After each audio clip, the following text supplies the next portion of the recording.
and welcome to the sports show with Bob Spino, where yet again the Final Four is upon us. Bob, who do we see the number 11 seed? UCLA has found a way. We haven't been to our old house in a long time, and we just wanted to go back to the Final Four because it still is our house pretty much. We have won the most titles. So, but boy, oh boy, what a great game. I mean, they have just been playing so good, and they don't have two of their players.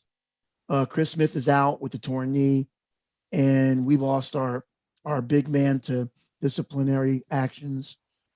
And we've rallied around everything. I mean, in spite of that, we're playing great. We're listening to the coach. We're pressing all over the place. We're making everybody play our style and our way. We're slowing it down. And that really messed up Michigan. I mean, it seemed like Michigan had nothing. They were afraid to play. They were flat. They never got comfortable. And we helped that along by the way we played. No doubt about it. I mean, once UCLA closed the gap on that initial lead, they basically took control of the game, and Michigan could just not regain it at all. They never did. They actually did take a 1-point lead late, but then Campbell just started hitting, shots in the lane and little runners, and that was it. I mean, they never recovered. They still had a chance at the end because we only had one guy scoring for us. Jaquez, is that his name? Right. Yeah, he's a star. Thank you, Coach Cal, for sending him our way. But I mean, outside of Campbell, nobody really picked them up. But we, despite all that, we're a team that's just being so gritty, But now we have to play Gonzaga, and they're another animal, and I'm very concerned about that. A little worried. Understandably so. I mean, they are the juggernaut of all juggernauts. Yeah, and they completely surprised me in their utter domination of USC. Yeah, I thought USC was not only going to be competitive, but had a chance to win, and that went out the window in the first couple of minutes. It was over. Yeah, it sure did. And I mean, they took no prisoners basically. And even when SC made a slight run in the middle of the game, they were never headed. They made that thing back. They made it 20 points again before you can blink. I mean, what Barkley said was right. And you know who used to say that? Coach Wooden. Never get too high, never get too low. Be on a steady pace and you'll never lose. Because if you don't play on your emotion, you always know it's just like what I used to say when I used to play. It doesn't matter what you think you're going to do to me. I know what I'm going to do to you. And that's how they play. I mean, you can't, there's no up and down. There's no seesaw. There's no one good game, one bad. You're always playing on the same level, no matter who you're playing. They worry about what they have to do, not about who they're playing. That's the right way to do it. And coaches' teams did it. Wooden's teams did that every year. So they're going to be hard to beat. They could be the first team since Indiana to go undefeated. Yeah. I mean, I hate to say it because I really want UCLA to win, but I don't see them losing that game, and I don't see them losing to anybody. No, I know people think Baylor can take them out. I do not. Baylor's only a 5-point favorite, I think, against Houston, and Houston's erratic. They're so up and down. I mean, that to me doesn't bode well. It doesn't. They nearly lost in the second round to Rutgers. Yeah, and right. It would have been nice if they had, but they pulled it out, and they won the Sweet 16 game, unfortunately, and then the Elite Eight matchup. I mean, they played a 12 seed. Oregon State was stout. I was pulling for Stevie Thompson and his son Ethan Thompson, but Oregon State just couldn't match them, and no. So they're there. You could make the argument that Houston had the easiest path. I think they've beaten all double-digit seeds on the way. That's exactly right. 11, a 12, a 15, I think. A 10, I think Rutgers was. Yeah. So right. Now they're going against the 1 seed Baylor, and in the same state, Texas. Right. I don't expect Houston to win this game. No, but that being said, if they're on that day, Rob, they could, because I still don't know about Baylor. Like, if you can keep Baylor from making threes, you have a shot. And Houston is very athletic, and if they're shooting, their threes well, and they do run and dunk a lot, so they can cause a lot of problems. But Baylor does seem like they're better this year than they have been in the past when people were high on them and out they went. Sometimes really fast out they went. But they're more of a team this year. But I still think if you do it right and everything breaks your way, they can be beaten. I really do.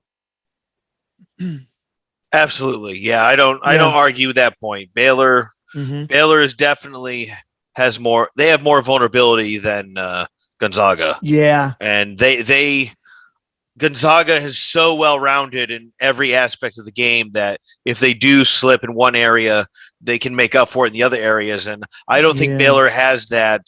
And if they're deep. Struggle, say, shooting the three, if the shooting's off, I don't think they can really recover. And I could see them lose the game.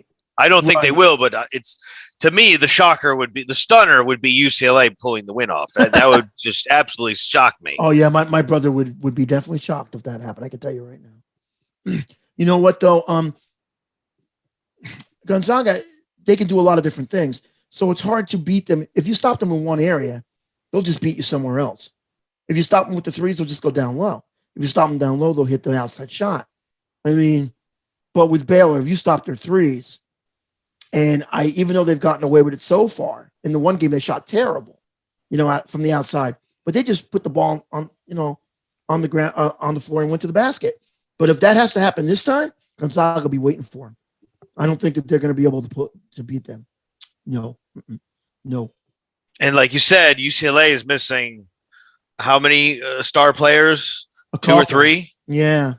So people don't realize that UCLA has gone through this entire tournament having to start in the first 4, mind you, undermanned and needing 2 overtime wins and knocking off one of the tournament favorites, Michigan. So, I mean, no one can say they're not battle tested, but they are going to engage in their greatest tests of the entire show.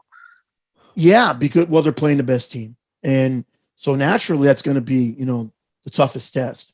They really are the best team. So, I mean, I'll tell you what though, if they get by this somehow, I do like their chances of winning it all, especially if Houston gets in it. Then we have a serious chance to win it all. Which my brother is. Yeah, my brother agreed with me on that. He did, but this one's going to be the tough one. So I'm not sure.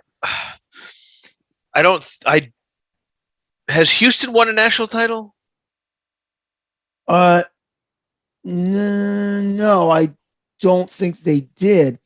They lost to Georgetown one year. They lost to NC State one year with Valvano when he kept fouling everybody, and every team in the tournament, including a Pepperdine team with Jim Herrick, who we're going to have on our show, missed all their foul shots, and they were a great foul shooting team. And they had a rule where there was if you fouled the team, it was I forget exactly. They changed the rule because of that after that year, where you had a one. Everything was like a 1-and-1. They didn't have 2 shots unless it was an act. I think that's what it was. And team after team just kept clanging it, and every team had them beat that year. Florida, NC State, and they just pulled it out, and they beat Houston at the end. They beat Houston on a air ball that was put back in. I think by Charles. Charles made it. What about Baylor? Did they win a title? No, Baylor's never won a title. No. So you're looking at 3 teams because Gonzaga also hasn't won a title. 3 teams vying for their first title, and then you have UCLA who has 11. Who's won every title. Who's ironically an 11 seed as well. Yeah, I know.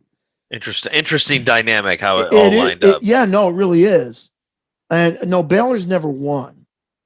And isn't that the first time they've been in the Final Four since 1950? Was it them or was that the Cougars? No, that was Baylor, right? No, the Cougars were there, like you were talking about, the 80s. Right, because they were in the 80s.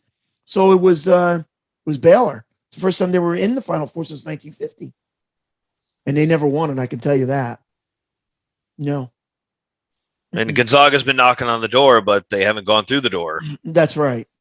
And, other year, I know the year we beat them in 2006, we had to beat Eric. They were the best team. They were number 1. we had to beat Adam Morrison, who was the best college player that year.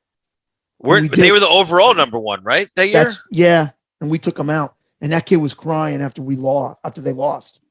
I mean, he was crying on the that's an court. iconic scene. Him just totally disheveled. Yeah. Yeah.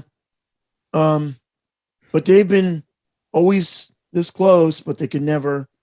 But this year, this could be it. Yeah, this could be it. I think it's gonna be it. That's mine talking. Heart wants UCLA, right, and my partner here to get another title, but the mind says it'll be Gonzaga has got it. Right. Yeah, number 12, and it'll be number 12.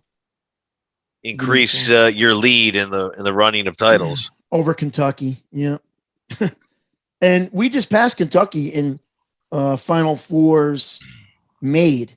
We're 18. We have 18 now. They have 17. Only North Carolina. But you know what the difference is? We get in the Final Fours, we win them. Carolina didn't always win them. It took Michael Jordan, and for years, Dean Smith could never win it until Jordan got there. He would be in it every year, but he couldn't win. And Kentucky, well, they were great. They had their time in the 50s, and then even in the 80s, they were pretty damn dominant. And with Coach Cal, not so much. Only one time did they, But did they win? But, they have a lot, but we have a lot more.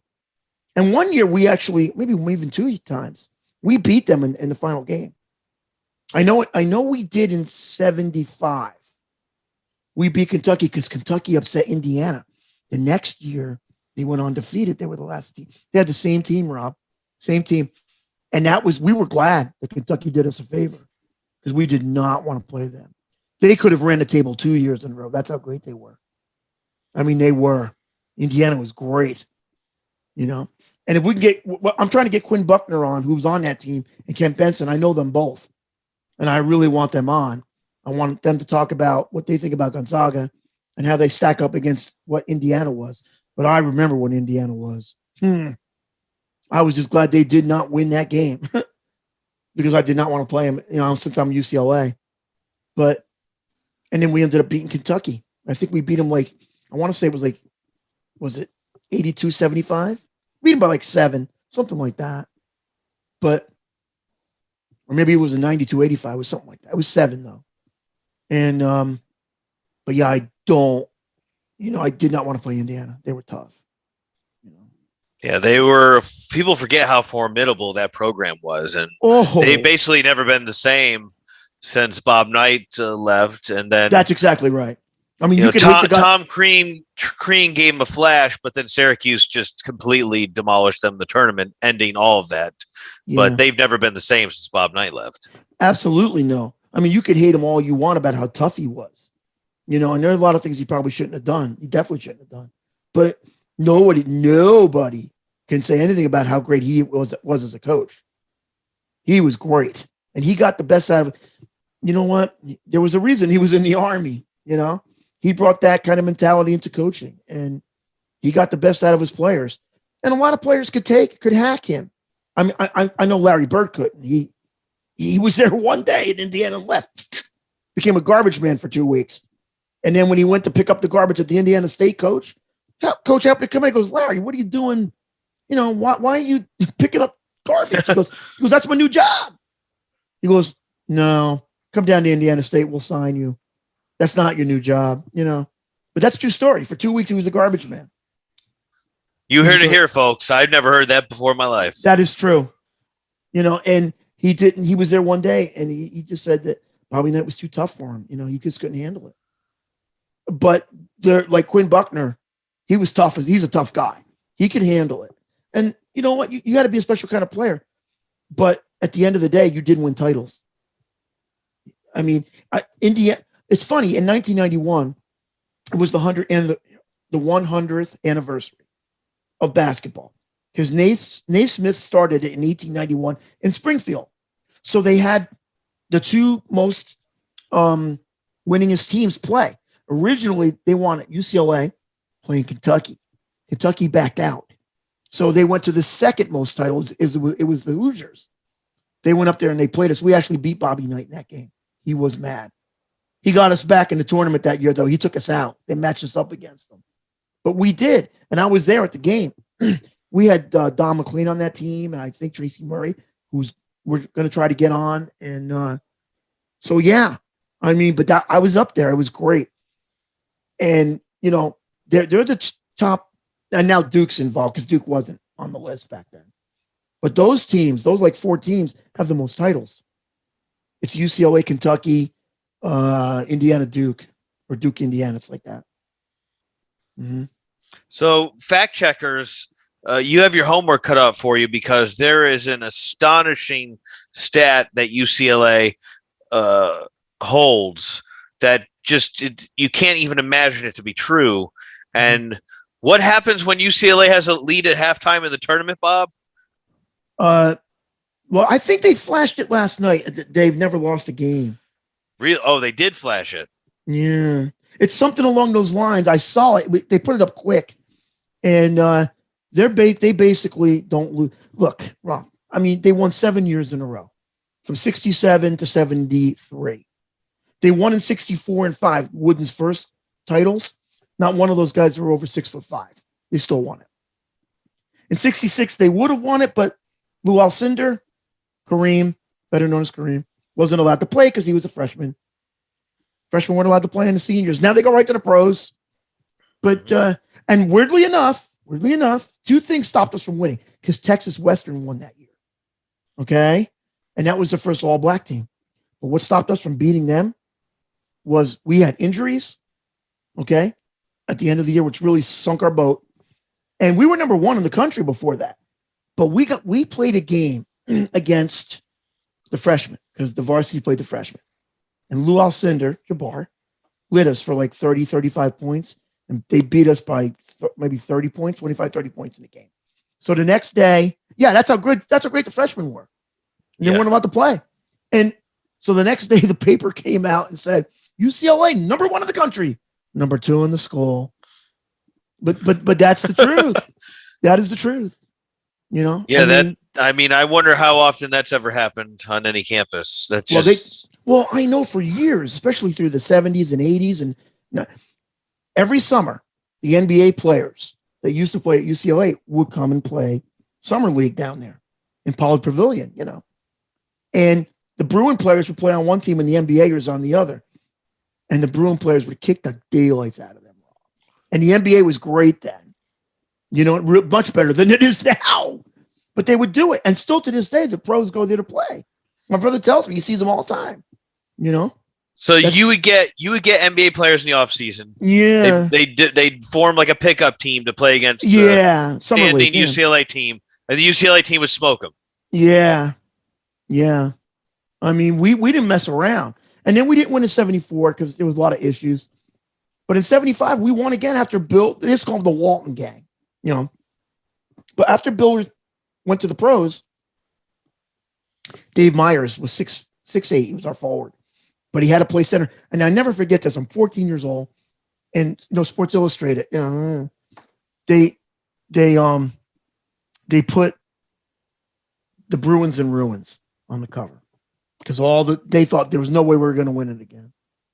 And then when we won it, Dave Myers is there shooting a foul shot. And it says, best in the West. So, like, within a 3 or 4 month period, they had to change their whole story around. And we ended up winning it. And like I said, thank God we didn't have to play Indiana. They'd have bumped us off. There's no doubt about it. But we did beat Louisville with Junior Bridgman, who went to the NBA, and now his number's retired, And Louisville missed the 2 clutch shots at the end of the game. That game was so hair-raising. I couldn't eat for 3 days. I was so nervous. And it went right down to the end. And they had a guy, 95%, go to the foul line to ice the game. He missed them both, and we won the game. 95%. Yeah. And Junior shot 90. I mean, and the next year, I met Junior because my brother was with the Bucks the next year. And Junior got drafted by Milwaukee with Buckner, and Kent Benson from Indiana. And he was the nicest guy. And he's really doing well. He owns every Wendy's in Wisconsin. He's in the dough in more ways than one. But yeah, those games were amazing. And I'll never forget, we had to beat Louisville. who in the Final Four, to me, they were tougher than beating Kentucky. But Indiana got bumped off, so we never had to play them because Kentucky knocked them off.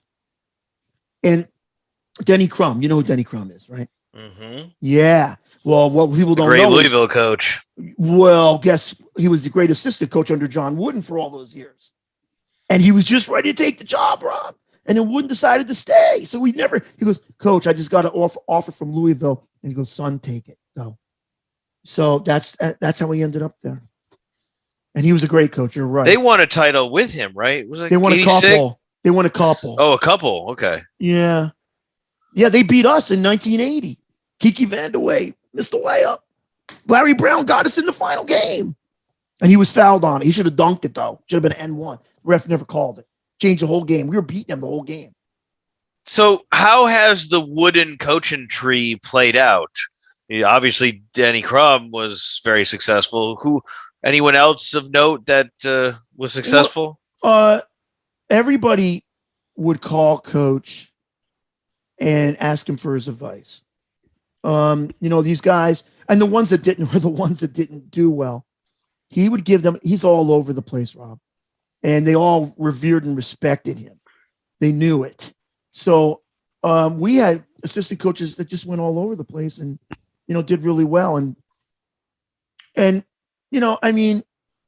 my brother told me this because he took care of Coach Wooden, that for 10 years, my brother took care of him for 10 years.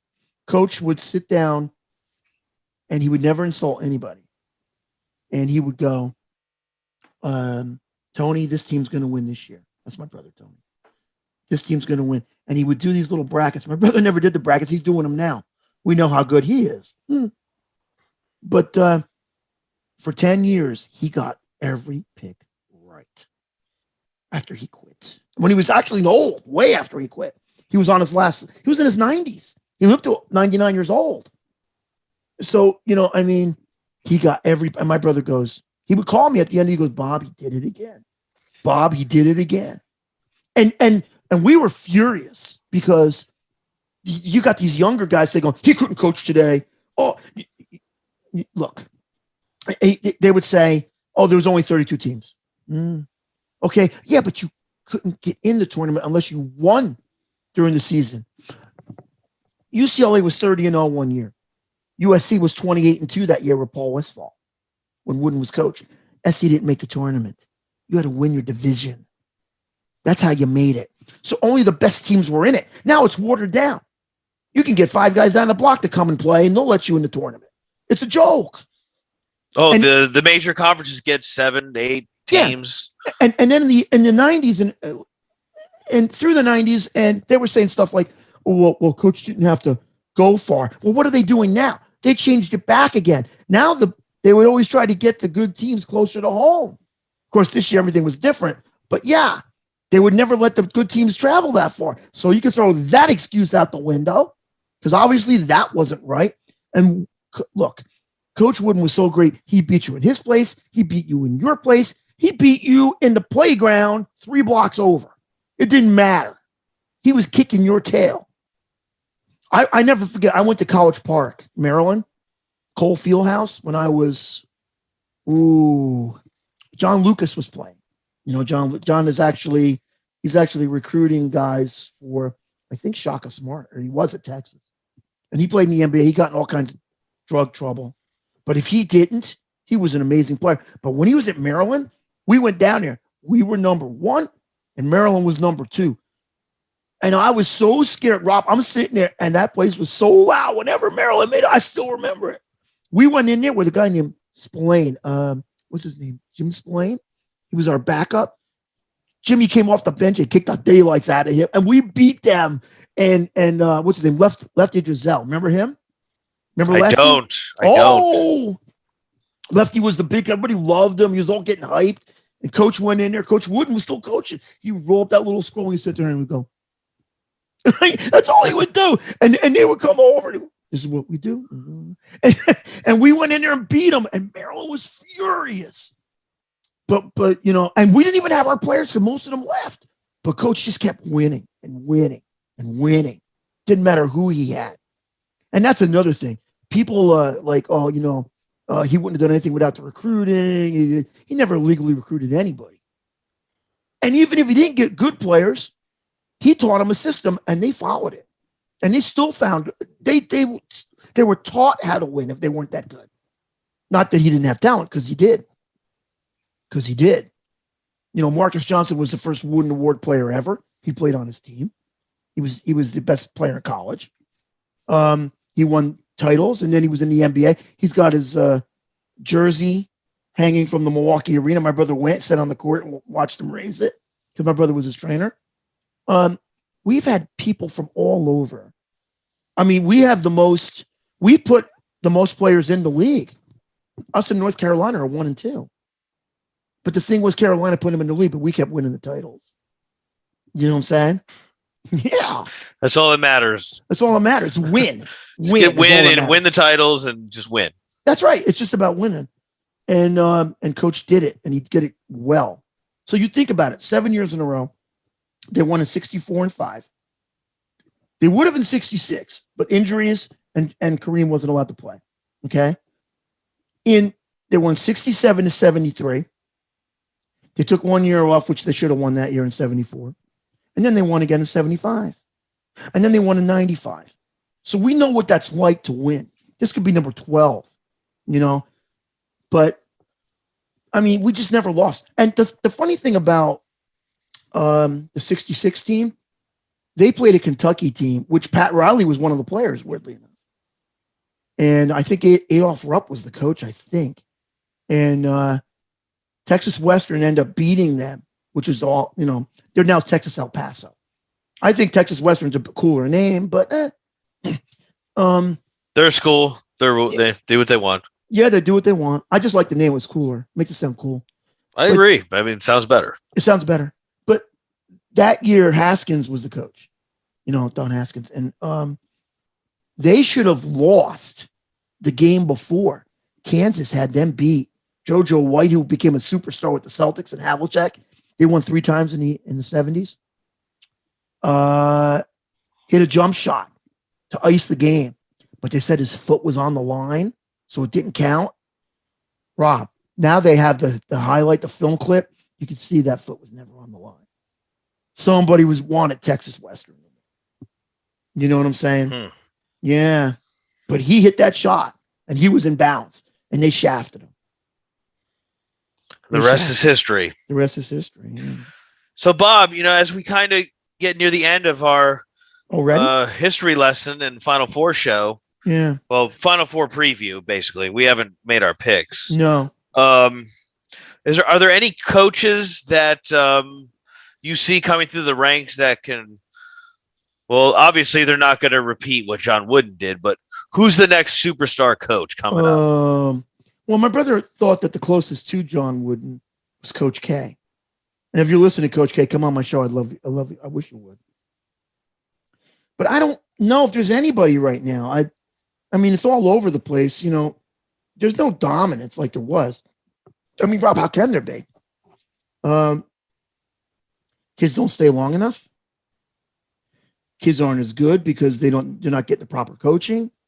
You heard Dale Brown say it, how great Wooden was and these guys today, because we had Dale Brown on, in case nobody knows. We had Dale Brown on, folks. We ran into the tech monster. Mm-hmm. My video went out. Bob's video was all over the place. And then our audio was repeating every word for reasons I cannot yet determine, as we had everything set up, but we got bit on that one. But it was a great interview.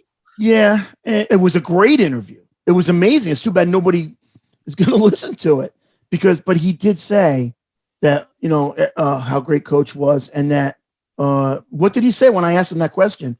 Why do people say he can't coach? And what did he goes, well, they're not very smart. These people aren't very smart on TV. And that's right. That's absolutely right. It's hard to argue. I mean, I don't know where you can come up with that point. No.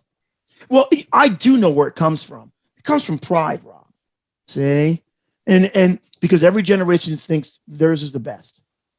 You see? And look, I told Coach on the show, there's kids now that walk by his statue at UCLA and go, who's that Wooden guy? Is he a donor? They don't even know who he is. So you know what? And That's like, shocking. yeah, that is shocking. And like, yeah, it is because, and I don't excuse these kids, and here's why. Well, he's not on TikTok, Bob. So I mean, how are they going to know? Yes, that's true. But I don't excuse these kids because when I was a little kid, I knew about people that came before I was ever born because I love sports. I learned it. So there's no excuse here. And I mean, and every generation thinks, well, we're the best. Brown said it. They're more talented. And I don't know if that's totally true. I could have gotten into it with him with that, but I didn't. But they're definitely not as good. And the play is terrible. Yes, because they're not coached, they're not ready, and they don't know how to play. They don't know how to play the game. They take threes instead of go to the basket, which is not part of the game. It's never been. A 3-point shot, I've said it before on the show, is something that you take only when needed. It's like aspirin. Take only when needed. The rest of the time, don't take it. It's only going to make you sicker. You're only going to lose the game. But, I mean, that's pretty much it. These guys just, I can't see any coach being Wooden. Do you? I mean, really? I don't see anyone coming up through the ranks that is in the ballpark, to be honest with you. And even your coach, I mean, the coaches that are really good now are not young anymore. They're not. So there's no future. I mean, the future's now for them. They're ready to quit soon. So, I mean, the younger kids, can they go up that high? I doubt it. And by the way, folks, despite Syracuse not having all the titles, we were hexed in 2010 and 2012. Our center got injured in the Big East tournament in 2010, and the NCAA decided to kick our center off the team right when the tournament started on a 30-2 team. So I think that was the record. So while we don't have all the titles, we're still at the top 5 of winningest programs of all time. I got to tell you, asked me about the coaches in Wooden. I do have a story. I was talking to my brother tonight. And remember the year when Kentucky was, and we talked, remember? They were 30-0 or whatever they were, and they lost in the Final Four, right? Mm-hmm. Right. My brother and Coach Cal were texting back and forth the whole time. And my brother was giving him advice that Wooden would give. Don't get too high, don't get too low, be on an even keel the whole time. And when they didn't win it, Cal called my brother and asked him why they didn't win it. And my brother said, he goes, because when Coach won it, he would always have the best guards out there on the floor. And your guards couldn't shoot that good. And whenever you put them on the bench, you had no backups. So that's why you didn't win it, because of your guards.